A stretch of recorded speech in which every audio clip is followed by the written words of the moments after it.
Sri Kuberan TV நேயர்களுக்கு அடியேன் உங்கள் சிவயோகி சிவசக்திமான் சுவாமிகள் வணக்கத்தை தெரிவித்துக் கொள்கிறேன். இந்த பதிவில் சுக்கிர பெயர்ச்சி பலன்களை பற்றி தான் சொல்ல போகிறோம். பொதுவாக சுக்கிரன் அசுரகுருன்னு சொல்லப்படுகிறார். அந்த சுக்கிரனானவர் ஒரு ராசிலையும் 30 நாட்கள் இருப்பார், ஒரு மாதம் இருப்பார். அதுபோல் இப்போது சுக்கிரன் மேச ராசியிலேருந்து ரிஷபராசியான தன்னுடைய சொந்த வீட்டுக்கு மாறப்போகிறார். அதுவும் கேட்டிங்கன்னா 20/5/2024 இருந்து 13/6/2024 வரைக்கும், சரிங்களா? இந்த காலகட்டத்தில் 12 ராசிகளுக்கும் இந்த சுக்கிர பேச்சில் எப்படி இருக்க போகுது அப்படின்றது தான் இந்த பதிவில் இப்போ விரிவாக பார்க்க போகிறோம். அதுக்கு முன்னாடி என்னோட குருநாதன் வணக்கம். ஓம் குருப்யோ நம நற்பவி நற்பவி நற்பவி ஓம் காஞ்சிவாசாய வித்மகே சாந்தரூபாய தீமகி தன்னோ சந்திரசேகர பிரச்சோதயாத். என்னோட ஆத்மார்த்த தெய்வமான மகாகாளி வணங்குறேன். ஓம் காளிகாசாய வித்மகே மசான வாசின்னு தீமகி தன்னோ அகோர பிரச்சோதயாத்.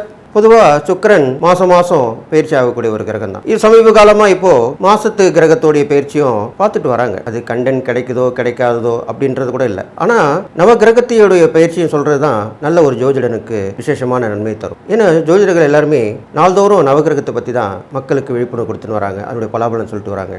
அதனால் அவங்களுக்கு ஏற்படப்படும் நன்மை தீமை கூட அவங்க தீர்த்துக்கிறாங்க. அதுக்குண்டான உபாயங்களும் அவங்க தெரிஞ்சு வச்சுக்கிட்டு தான் இந்த துறைக்கு வராங்க. அப்படி இருக்கும்போது இந்த சுக்கிர பயிற்சியை சொல்கிறத நான் ரொம்ப சந்தோஷமாக சொல்ல போகிறேன். ஏன்னு கேட்டிங்கன்னா, இதுவரைக்கும் இல்லாத சுக்கிர பயிற்சியாக இந்த சுக்கிர பயிற்சி இருக்க போகிறது. அஷ்டலக்ஷ்மி யோகம் தரும் சுக்கிர பயிற்சி. ஏன் அப்படி சொல்கிறேன்னா, சுக்கிரன் மேச ராசியிலிருந்து தன்னுடைய சொந்த வீடான ரிஷபராசிக்கு வருகிறார். ரிஷபராசி சாட்சாத் கிருஷ்ண பரமாத்மாவுடைய ராசியாக சொல்லப்படுகிறது. அப்போ கிருஷ்ணன் இருந்தால் லக்ஷ்மியும் அங்கே தான் அவரோட தான் இருப்பாள். அந்த லக்ஷ்மி யாரு? சுக்கிரனுடைய அதிதேவதையாக சொல்லப்படுகிறாள். அப்போது அந்த லக்ஷ்மியும் அங்கே இருக்கிறார். கிருஷ்ணருடைய வீட்டில் அந்த சுக்கிரன் சொந்த வீட்டுக்கு வராரு. அப்போ எவ்வளோ சந்தோஷமான விஷயம். கிருஷ்ண பரமாத்மாவுடைய அருள், மகாலட்சுமியோட அருள், அஷ்டலட்சுமியோட அருளும் கிடைக்க போகுது இந்த ராசிக்காரங்களுக்கு. இந்த ராசிக்காரங்களுக்கு மட்டும் இல்லை, அந்த சுக்கிரனவர் பார்க்க ராசிகளையும் இருக்கக்கூடிய இடத்துடைய பலன்களையும் சொல்லி விரிவாக எடுத்து சொல்லி, இந்த சுக்கிரனானவர் அசுரகுருவார், அசுரர்களுக்கு தலைவனான அசுரகுரு என்று போற்றப்படுகிறார். அவர் இப்போ யாரோடு சேர்ந்திருக்கிறார்? தேவகுரு என்று சொல்லப்படுகின்ற பிரகஸ்பதி ஆகிய குருவோடு சேர்ந்திருக்கிறார். இது பெரிய விசேஷம். இது மாதிரி நடக்கிறது சாதாரண விஷயம் அல்ல. நீங்கள் கேட்கலாம், தேவகுருக்கும் அசுரகுருக்கும் பகை தானே, அவங்க எப்படி நல்ல பலன் தருவாங்க? அங்கே தான் விஷயம் இருக்குது. நல்லா கேட்டுங்க.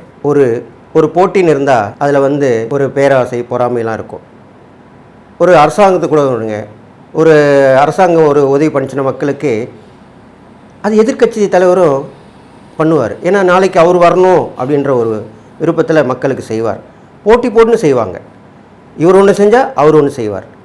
அப்போ குரு ஒன்று செஞ்சால் சுக்கிரன் ஒன்று கண்டிப்பாக செய்வார். சுக்கிரன் செஞ்சால் குரு செய்வார். போட்டி தான் அங்கே நிலவ போகுது.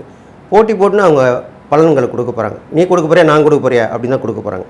அதனால் இந்த இப்பேற்பட்ட விசேஷமான சுக்கிர பயிற்சியை கவனமாக கேட்டு நீங்கள் நற்பலனை பெறணும். இதை விட்டுட்டால் அதுக்கப்புறம் ரொம்ப வர்றது கஷ்டமான விஷயம். ஏன்னா குருவோடு சேர்றது கஷ்டமான விஷயம். அதனால் சுக்கிரன் இருக்கும்போதும் குரு இருக்கும்போதும் போதாக்குறைக்கு இந்த சுக்கிர பயிற்சி ஆகும்போது சூரியனும் இருக்கிறார். எப்படி தேவகுரு, குரு, பிரகஸ்பதி, அசுரகுரு, சுக்கிரன் சொல்லும்போது ராஜகிரகம், அதாவது நவகிரகத்துக்கு தலைவனாக விளங்கக்கூடிய அந்த சூரிய பகவானும் கூட இருக்கிறார். அப்போ எவ்வளோ பெரிய விஷயம் பாருங்கள். சூரியன், சுக்கிரன், குரு, இந்த 3 சேர்ந்துருக்காங்க. இந்த 3 சேர்ந்துருக்கும் போது மக்களுக்கு நல்ல பலன் தான் கொடுக்க போகிறாங்க. பொதுவாக அரசாங்கத்தாருக்கு நன்மை ஏற்படும். அரசாங்கத்துக்கு பல நாடுகள் பல இப்போது ஒரு மாநிலத்துக்கு ஒரு மாநிலம் உதவி பண்ணுவாங்க இல்லையா, அதெல்லாம் இப்போ நடக்கும். அது இல்லாமல் இப்போது அந்த மாநிலத்துக்கெலாம் மத்திய அரசாங்கம் உதவி செய்யாமல் கூட இருந்துக்கலாம். இவங்க கேட்டிருக்கலாம், அவங்க தடைப்பட்டு கொடுக்க முடியாமல் சந்தர்ப்ப சூழ்நிலை சரியில்லாமல் கூட கொடுக்காமல் இருந்திருக்கலாம். அதெல்லாமே இப்போ இந்த நாட்களில் கொடுக்க போகிறாங்க. அப்போது பல வகையில் மக்களுக்கு உதவிகள் கிடைக்க போகுது. ஆன்மீகத்தில் இருக்க பெரியோர்கள், ஜோதிடர்கள், அருள்வாக்கு இவங்களுக்கு மூலியமாகவே நல்ல விழிப்புணர்வு கிடைக்க போகுது மக்களுக்கு. இதெல்லாம் நடக்க போகுது, கண்டிப்பாக நடக்க போகுது. இந்த சுக்கிர பெயர்ச்சியால் சுக்கிரன் தன்னுடைய சொந்த வீட்டுக்கு மகாலட்சுமி அருள் கிடைச்சி பரிபூர்ணமாக கிடைச்சி அஷ்டலட்சுமி யோகம் என்ற யோகத்தோடு விளங்கி உங்களுக்கு பலனை வாரி வழங்க போகிறார். அப்போ எவ்வளோ பெரிய விஷயம். நல்லா கேட்டுங்க. ஒரு லட்சுமி அருள் இருந்தாலே பெரிய விஷயம், அஷ்டலட்சுமி அருளும் கிடைக்க போகுது. அப்போது இந்த பலன்கள் ரொம்ப நல்லதாக இருக்க போகுது. நான் சொல்லக்கூடிய அந்த 12 ராசிகளுக்கு உண்டான பலன்களை கவனமாக கேட்டு அதனுடைய பரிகாரங்கள், இறை வழிபாடுகள் இதெல்லாமே நீங்கள் நான் சொல்வதை கேட்டு அப்படியே நடந்தீர்களானால் கண்டிப்பாக நீங்கள் எல்லா நலமும் பெற்று வாழ போகிறீங்கன்னு வாழ்த்தி இந்த சுக்கிர பயிற்சி எப்படி இருக்க போகின்றது 12 ராசிகள் வழியாக சொல்ல போகிறேன். இப்போது சிம்மராசிக்காரங்களுக்கு தான் சொல்ல போகிறேன் சுக்கிர பயிற்சி பலன்கள். அந்த வகையில் பார்க்கும்போது சிம்மராசிக்காரங்களுக்கு நிறைய பேர் இப்போ உள்ள காலகட்டம் சரியில்லை, கஷ்டமாக இருக்குது அப்படி தான் சொல்லிட்டு வராங்க. அதை மாற்றக்கூடிய பயிற்சியாக தான் இந்த பயிற்சி இருக்க போகுது. ஏன்னு கேட்டிங்கனாக்கா, இந்த சுக்கிரனாகப்பட்டவர் உங்கள் ராசிக்கு 10ஆம் இடத்துக்கு வந்து அமரப் போகிறார். சொந்த வீட்டுக்கு வரார். 10ல் அமர்ந்து 4ஆம் இடத்தை பார்க்குறார். உங்கள் ராசிக்குரிய 4ஆம் இடத்தை பார்க்க போகிறார். நல்லா கேட்டுங்க, ஜோதிடத்தில் 10லேருந்து 4ஆம் இடத்தை பார்க்குற கிரகம் வந்தாலும் 4ஆம் இடத்துலேருந்து 10ஆம் இடத்தை பார்க்கக்கூடிய கிரகம் வந்தாலும் அதுக்கு புதையல் யோகம்னு சொல்லப்படுது. ஜோதிட சாஸ்திரத்தில் புதையல் யோகம்னு சொல்லப்படுது. அது கோச்சாரத்துலேயுமே நடைபெறும், கோச்சாரத்துலேயும் கண்டிப்பாக நடைபெறும். அப்போது சிம்மராசிக்காரங்களுக்கு இப்போது புதையல் யோகம் அமைந்திருக்கிறது. 10லேருந்து 4ஆம் இடத்தை பார்க்குறாரு. 10ஆம் இடம் என்று பார்க்கும்போது உங்களுக்கு தொழில், உத்தியோகம், வியாபாரம் கண்டிப்பாக பெரும்பாலும் சிம்மராசிக்காரங்க தொழில் வியாபாரத்தோட உத்தியோகத்தில் தான் இருப்பாங்க. ஏன்னா உயர்ந்த பதவியில் இருப்பாங்க, தலைமை தாங்கும் பதவியில் இருப்பாங்க. சூரியன் அல்லவா, அதனால் நிர்வாகத்திறமை உள்ளவங்களாக இருப்பாங்க. அவங்களுக்கெல்லாமே இப்போ ப்ரொமோஷன் கிடைக்கும். வேறு இடம் மாற்றல், வேறு ட்ரான்ஸ்ஃபர் பண்ணி அங்கே அதில் ப்ரொமோஷன் கொடுப்பாங்க. உத்தியோக உயர்வு, ஊதிய உயர்வு இப்படி தான் கிடைக்கும். தொழிலில் இருக்கிறவங்க இருக்காங்க, அவங்க பெரும்பாலும் கூட்டு தொழில் அவங்களுக்கு செட் ஆகாது. இருந்தாலும் அவங்க ரொம்ப நெருங்கிய உறவு, நெருங்கிய நட்பு மூலமாக சிறப்பில் இருந்து சாதிச்சிருக்காங்க, நான் பார்த்துருக்கேன். அப்படிப்பட்டவங்களுக்கெல்லாம் கூட இப்போ நல்ல காலமாக தான் இருக்க போகுது. அப்போ தொழிலில் நல்லா விஸ்தரிப்பு செய்வீங்க, நிறைய பிரான்ச் ஓப்பன் பண்ணுவீங்க. வியாபாரத்தில் அப்படி தான் பண்ண போகிறீங்க. எல்லாமே நல்லபடியாக நடக்க போகுது. 10ஆம் இடம்ன்றது போட்டி பந்தயத்தையும் சொல்லக்கூடிய இடமா அமையுது. அப்போது ஸ்போர்ட்ஸில் கலந்துக்கலாம், போட்டியில் விளையாடலாம், எந்த பந்தயம் போட்டியில் விளையாண்டுக்கலாம், கண்டிப்பாக வெற்றி பெறுவீங்க. கண்டிப்பாக வெற்றி பெற நேரம் கூட கண்டிப்பாக கலந்து தான் ஆகணும். அப்போ நீங்கள் வெற்றி பெறுவீர்கள். அப்போ வெற்றி பெறுவீங்க, பாராட்டு பரிசுலாம் கிடைக்கும். அது இல்லாமல் 10ஆம் இடம் கர்மஸ்தானம் என்று சொல்லப்பட்டனாலையும் அந்த கர்மஸ்தானத்தில் குரு, சூரியன், சுக்கிரன் 3 கிரகங்கள், தேவகுரு, அசுரகுரு, ராஜ கிரகம் அந்த சூரியன் ஆகப்பட்டார் இருக்கிறாரு. அதனால் கர்மஸ்தானத்தில் உட்காந்துருக்கனால உங்களுடைய தாய் தந்திர வகைகள் உடம்பு சரியாக இருந்தாலும் நல்லா ஆகிடுவாங்க. அவங்களுக்கு நல்ல உடல் நலிவு போயிடும். ட்ரீட்மெண்ட் எடுத்திங்கன்னா, இந்த காலங்களில் ட்ரீட்மெண்ட் எடுத்திங்கன்னா நல்லது நடக்கும். தாத்தா பாட்டி கூட இருக்கலாம், தாத்தா பாட்டி இருந்தாலும் அவங்களுக்கு நீங்கள் ட்ரீட்மெண்ட் எடுத்திங்கன்னா கண்டிப்பாக நல்லது நடக்கும். இதெல்லாமே நடக்க போகுது உங்கள் சிம்மராசிக்காரங்க. நல்ல விஷயங்கள் தான் நான் சொல்லிட்டு வரேன். பொதுவாக கெட்ட விஷயம் சொல்லலாம், அதுக்குள்ள பரிகாரம் சொல்லுவேன், ஒரு சிலர் தான் சொல்லுவேன். பொதுவாக நான் எப்பயுமே பாசிட்டிவாக தான் பேசுவேன். எல்லாரும் எனக்கு தேடி வரவங்கக்கிட்டமே அப்படி தான் சொல்லுவேன். அதனால தான் கடைசியாக என்கிட்ட வருவாங்க. எங்கெங்கே பார்த்துட்டு கடைசியாக என்கிட்ட தான் வருவாங்க. என்கிட்ட வரவங்களுமே கடைசியாக தான் வருவாங்க. நிறைஞ்ச அனுபவம் இருக்கிறனால கூட அது சொல்லப்படுது. கிட்டத்தட்ட ஒரு அடுத்த வருஷத்தோடு நான் 50 வருஷத்தை நான் நிறைவு பெற போகிறேன் இந்த ஜோதிடத்திலும் ஆன்மீகத்திலும். அதனால தான் என்னால் சொல்ல முடியும், இல்லைன்னா முடியாது. அப்போது இந்த சிம்மராசிக்காரங்களுக்கு அந்த புதையல் யோகம் வேலை செய்யும். திடீர்னு ஒரு தொகை வந்து சேரும். பூர்வீக சொத்து பிரச்சனை கண்டிப்பாக நிவர்த்தி ஆகி அது மூலிமா நல்ல பலன் கிடைக்கும். உடன்பிறப்புகளால் உதவிகள் கிடைக்கும். இதெல்லாமே நடக்க போகுது. இருந்தாலும் அவங்களுக்கு கொஞ்சம் கண் பார்வை சம்மந்தப்பட்டு கொஞ்சம் பார்த்துக்கணும். அதில் கொஞ்சம் பார்க்கணும். உடம்பு டயர்டாக இருக்கிறது, ஒரு மந்தமாக இருக்கிறது, இதெல்லாமே நடக்கும். அதெல்லாம் நீங்கள் சிறு சிறு உபாதை தான் கொடுக்கும். அதெல்லாம் சரி பண்ணினாலே போதும். இது இல்லாமல் உங்களுக்கு 4ஆம் இடத்தை பார்க்கறனால புதுசாக வண்டி வாங்கலாம். சிம்மராசிக்காரங்கள் அவரும் வாகனக்காரங்கள் இல்லையா, சுக்கிரன் வாகனக்காரன் உங்கள் ஸ்தானத்து வண்டி வாகனம் கொடுக்கக்கூடிய ஸ்தானத்தை பார்க்குறான்.